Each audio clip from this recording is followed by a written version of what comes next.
악취 점검 시 허용 기준을 초과해왔던 광주시 공공이 음식물 자원화 시설의 악취 문제가 해결될 전망입니다.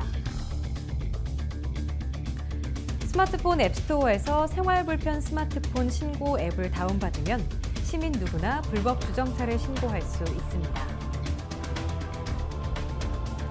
오는 8월 5일까지 광주시가 사회 귀감이 되는 청소년을 발굴, 시상하기 위해 제12회 광주광역시 청소년 대상 수상 후보자를 공모합니다.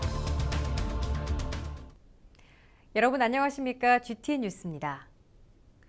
광주시 공공이 음식물 자원화 시설의 악취 방지 시설이 개선돼 악취 문제가 해결될 것으로 보입니다. 지난 2013년 6월 준공된 공공이 음식물 자원화 시설은 하루 300톤의 가정 음식물류 폐기물을 사료화하는 시설로 그동안 악취 점검 시 허용 기준을 초과한 이후 총 3차례 개선 권고를 받아왔습니다. 이를 개선하기 위해 광주시는 지난해부터 관련 전문가로 구성된 환경기초시설 개선 TF팀을 중심으로 지난 5월 최종 개선 방안을 마련하고 소각 탈취로를 신설하는 등 하자 보수 공사를 추진했습니다.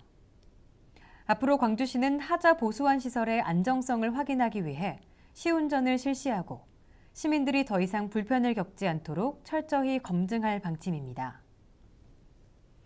지난해 3월 도입한 스마트폰 앱을 활용한 불법 주정차 시민신고 단속 효과가 높아지고 있습니다.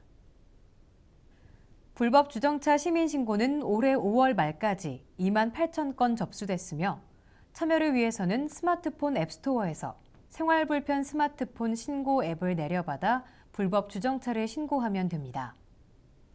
불법 주정차 차량 신고 시에는 해당 자동차 번호와 시간 등을 확인할 수 있게 5분 간격으로 사진 2장을 찍어 등록하고 특히 보행자 안전을 위협하는 불법 주정차는 시차를 두지 않고 입증 사진 2매를 찍어 신고할 수 있습니다. 스마트폰 앱을 활용한 불법 주정차 신고 활성화를 위해 광주시는 시민들의 보다 적극적인 참여를 당부했습니다. 광주시가 사회 귀감이 되는 청소년을 발굴, 시상하기 위해 제12회 광주시 청소년 대상 수상 후보자를 공모합니다. 공모 부문은 효행과 선행 등 7개 부문이며 지원 자격은 공고일 현재 1년 이상 광주시에 거주하고 있는 만 9세 이상 24세 이하 청소년으로 각급 기관장 등의 추천으로 응모할 수 있습니다. 추천 기관 및 단체는 광주시 홈페이지 고시 공고에서 관련 서식을 내려받아 작성한 후 오는 8월 5일까지 광주시 여성 청소년 가족 정책관실로 방문하거나 우편 등으로 접수하면 됩니다. 청소년 대상 수상자는 8월 중순 시 홈페이지에 발표하고 개별 통지할 계획입니다. 다음은 GTN 단신입니다. 광주시와 광주 전남 기동학교에서 도시농부의 일상을 스마트폰으로 찍은 사진을 공모합니다.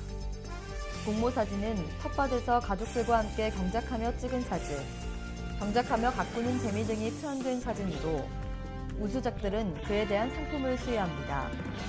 신청은 오는 9월 18일까지 도시농업박람회 홈페이지로 접수하면 됩니다. 광주시가 온실가스 진단 컨설팅에 참여할 비산업부문 사업장을 공모합니다. 모집 규모는 가정 2,700세대, 상가 270곳, 학교 26곳이며 참여 사업장은 실질적인 에너지와 온실가스 감축이 이어질 수 있도록 조력자 역할을 하게 됩니다. 신청은 오는 8월 31일까지 광주시 기후변화 대응과로 접수하면 됩니다. 광주시가 제24회 기술장을 선발합니다. 기계금속, 전기전자 등 4개 분야로 선발된 기술장에게는 총 600만 원의 장려금을 지급합니다. 현재 관내 제조업체에서 10년 이상 근무하고 불량률을 낮춘 공적이 있는 자를 대상으로 선발하며 신청은 오는 7월 31일까지 광주시 기업육성과를 방문하거나 우편 접수하면 됩니다. 이상으로 GTN 뉴스를 마칩니다. 시청해주신 여러분 고맙습니다.